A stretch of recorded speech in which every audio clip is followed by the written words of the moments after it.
কেউ খাবে কেউ খাবে না এই নীতির বিরুদ্ধে বিশ্বে জনমত দাঁড়িয়ে গেছে।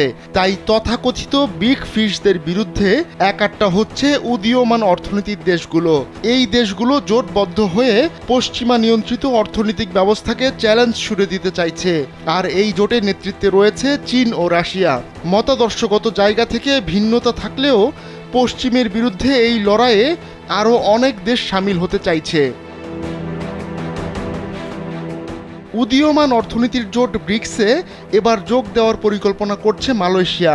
চীনের মিডিয়া আউটলেট গুয়াংচাকে দেয়া এক সাক্ষাৎকারে এমনটাই জানিয়েছেন মালয়েশিয়ার প্রধানমন্ত্রী আনোয়ার ইব্রাহিম। ওয়ালটন ফ্যানের অ্যারোডাইনামিক ব্লেড ঘরের কোনায় কোনায় ঠান্ডা বাতাস ছড়িয়ে হাওয়া বদলে নেয়। 2009 সালে প্রতিষ্ঠা পায় ব্রিক্স। এর পরের বছর জোটে যোগ দেয় দক্ষিণ আফ্রিকা। ব্রিক্সের শুরুর দিকের সদস্য রাষ্ট্র ব্রাজিল, রাশিয়া, ভারত, চীন ও দক্ষিণ আফ্রিকার অদ্যাক্ষর দিয়েই এই গ্রুপের নামকরণ করা হয়েছে। গুয়াংচাকে দেওয়া ভিডিও সাক্ষাৎকারে মালয়েশিয়ার প্রধানমন্ত্রী বলেন, আমরা আমাদের সিদ্ধান্ত নিয়েছি, খুব শিগগিরই আনুষ্ঠানিক প্রক্রিয়া শুরু করা হবে। আমরা দক্ষিণ আফ্রিকা সরকারের কাছ থেকে চূড়ান্ত ফলাফলের জন্য অপেক্ষায় আছি।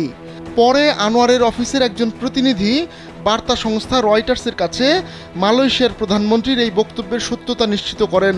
তবে নিজের সাক্ষাৎকারে আবেদন প্রক্রিয়ার বিস্তারিত জানাননি আনোয়ার। চলতি সপ্তাহে 3 দিনের সফরে মালয়েশিয়া যাচ্ছেন চীনের প্রধানমন্ত্রী লি কিয়াং। মালয়েশিয়া ও চীনের কূটনৈতিক সম্পর্কের 50 বছর পূর্তি উপলক্ষে এমন উচ্চ পর্যায়ের সফর অনুষ্ঠিত হচ্ছে। তার ঠিক আগে ভাগেই ব্রিক্সে অন্তর্ভুক্তির ব্যাপারে নিজেদের পরিকল্পনার কথা জানালো মালয়েশিয়া। চীনা প্রধানমন্ত্রীর এই সফরে বেইজিং ও কুয়ালালামপুরের মধ্যে বেশ কয়েকটি চুক্তি স্বাক্ষরিত হতে পারে। দুই দেশের মধ্যে 5 বছরের বাণিজ্য ও অর্থনৈতিক সহযোগিতাও পুনর্নবায়ন করা হতে পারে এই সফরে।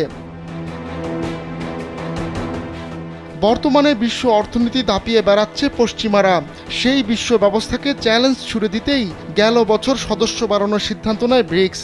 এরপরেই চলতি বছরের জানুয়ারিতে সৌদি আরব, ইরান, ইথিওপিয়া, মিশর ও সংযুক্ত আরব আমিরাত ব্রিক্সের সদস্য হয়।